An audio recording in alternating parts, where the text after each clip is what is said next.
Welcome into another edition of Conversations with Paul Brown. We are at TL Hanna High School, and we are back in the band room.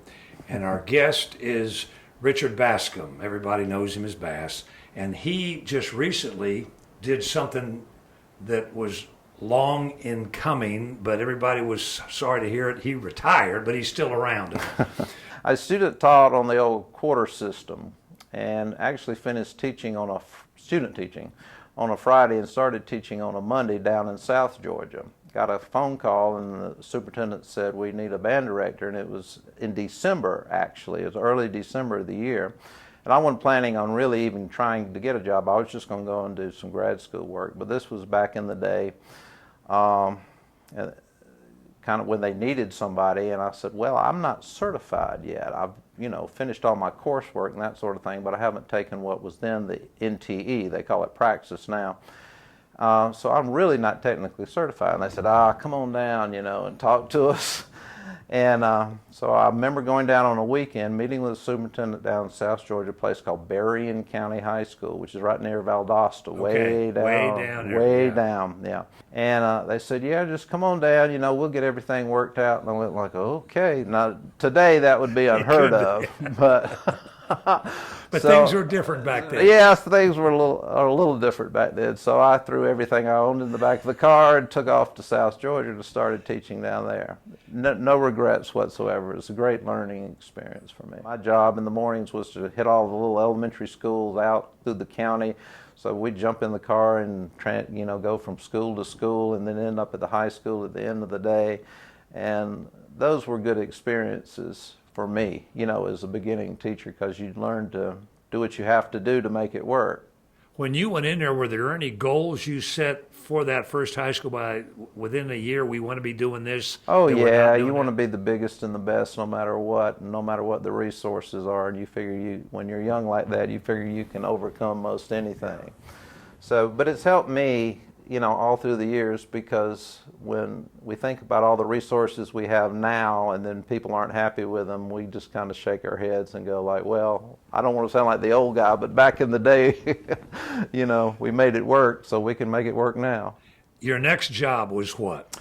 I actually came back up this way to Abbeville County, right near Anderson. I was looking to get out of South Georgia. I was in my 20s and, anxious to move on up and do that. And Abbeville at that time had quite a program. They had won 8 or 9 state championships, had multiple band directors in Abbeville County, believe it or not. You're kidding. No, And at that time, the funny thing is they were thinking about combining all the high schools in Abbeville County into one school, which would incorporate Due West, Dixie, Calhoun Falls, and all of that into one central school.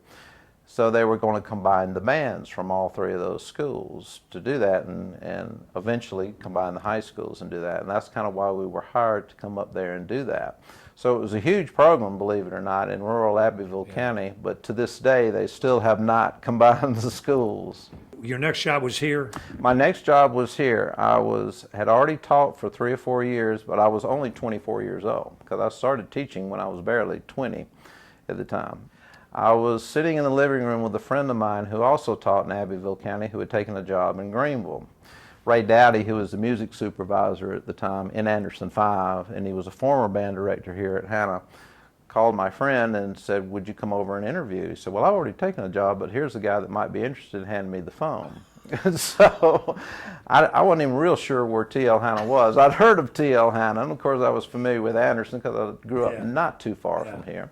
So came over here, and at that time they wanted somebody young, and I guess I fit the bill, and surprisingly they gave me the job. When you took over the program, what was the band situation like at TL Hanna? Because the year would have been what? 1981. Okay. 1981. It was small, but really good players. They had some really fine players in there. I think we had maybe 60 kids or something like that at the time. I've told a lot of people, actually recently since I've retired, I've been very fortunate in my career, especially here, that we worked for some really great people. Mr. Hazel, who was principal when I came, Mike Sams, who followed Mr. Hazel for 23 years, which is real unusual to have a principal in that place for long. Super support. his assistant, Sheila Hilton, who followed him, also, and Sheila's daughter was in the band here, and also Mr. Sean Tobin, who came in 3 or 4 years ago. You couldn't ask for more support or someone who was more enthusiastic about building a band program and keeping one than any of those principals, all of them. What does a good band bring to a good high school?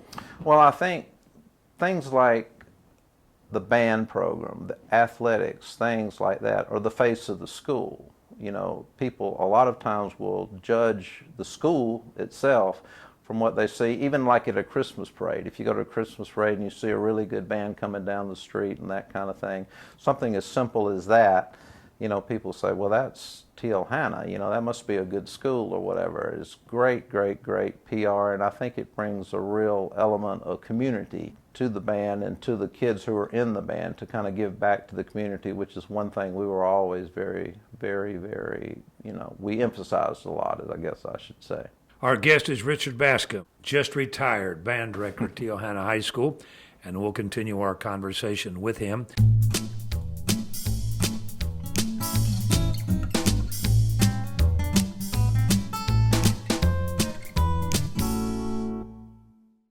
TL Hanna, since the late 60s, early 70s, has been home to radio. Right. Give me your favorite radio story. Oh, my goodness. Well, I was young, coming out to TL Hanna. Since the beginning of time, my time here, radio has always participated in the Christmas parade. And he loved Santa Claus, and for whatever reason, Hanna's tradition is always we're at the end of the parade, we lead in Santa Claus. We're the band in front, which means we're the last ones to go.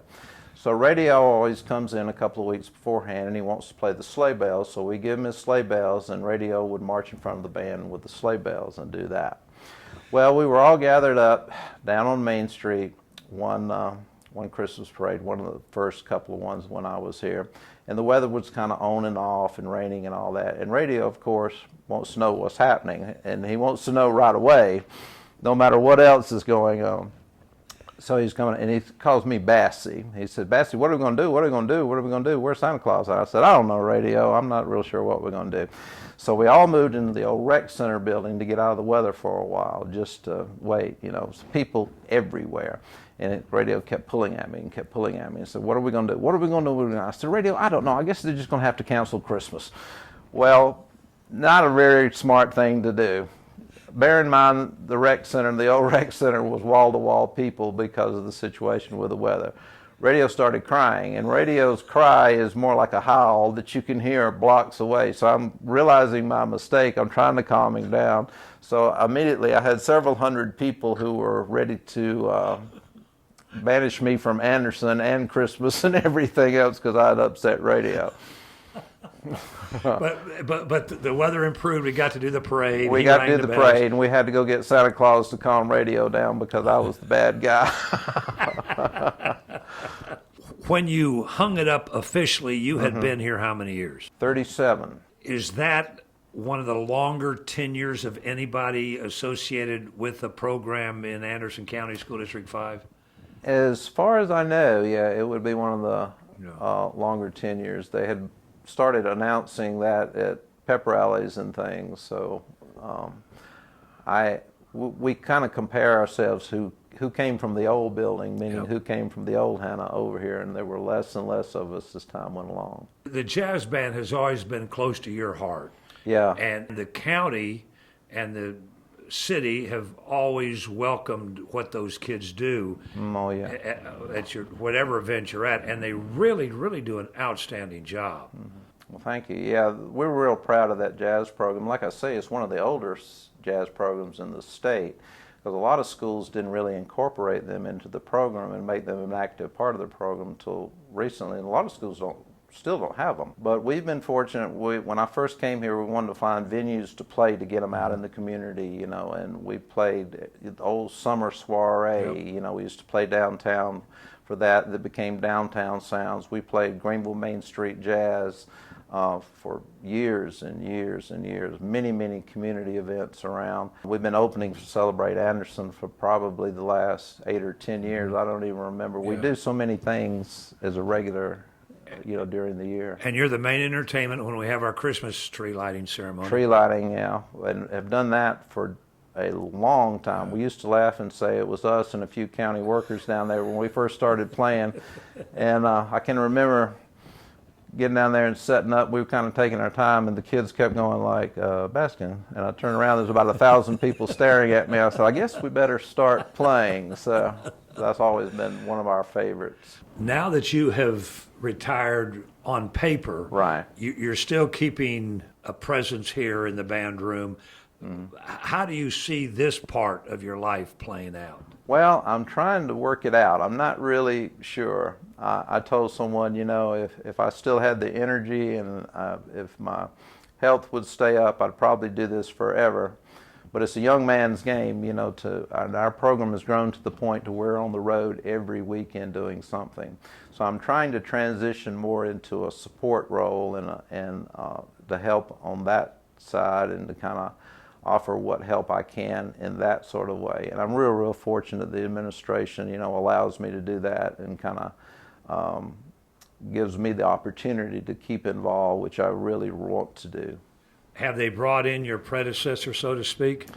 My predecessor is actually who's been my assistant for 15 years, Sean Brown, so it was a good transition. He's presently the interim, and they'll work all those kind of details out later, because I didn't really retire until late in the summer when we were ready kind of to start band camp and all of that. So, but things have run extremely well, and we're right in the middle of football season and getting ready to travel with all of that. So, People still want to be in the band. well, we hope so. And I think the secret to that is we offer a program, and we are very active and very busy. And people say, well, why do you do that? Don't the students get tired? And I said, well, in band there's a season for everything. In the fall there's marching band, and about the time the leaves start falling and the weather turns, it's time for Christmas. And then we start jazz band, then we start concert band, then we get into the spring. We actually do indoor drumline and indoor winter guard in the winter months and early spring months. So for everything there is a season, and I think that's the secret to it, because we stay active and we stay busy, and I think that's what attracts a lot of the students. Is that, do you think, what has caused you to remain young? They would disagree. I think I'm the old guy now. But yes, it's kept me going. And people say, well, why do you want to get on the bus every weekend? And I said, well, what is it exactly you do on the weekend? Well, we're going to work in the yard and go out to eat somewhere. I said, well, have fun, You have been a tremendous influence, Bass, over all these years, and it's just been great to have you as part of our community, and we hope it lasts for a long time to come. Well, thank you very much. Our guest has been Richard Baskin, just retired band director at TL Hanna High School. We want to thank him for sharing his story with us, and we want to thank each of you for tuning in and invite you to be back with us next week, same time, for our next edition of Conversations with Paul Brown. Until then, take care, everybody.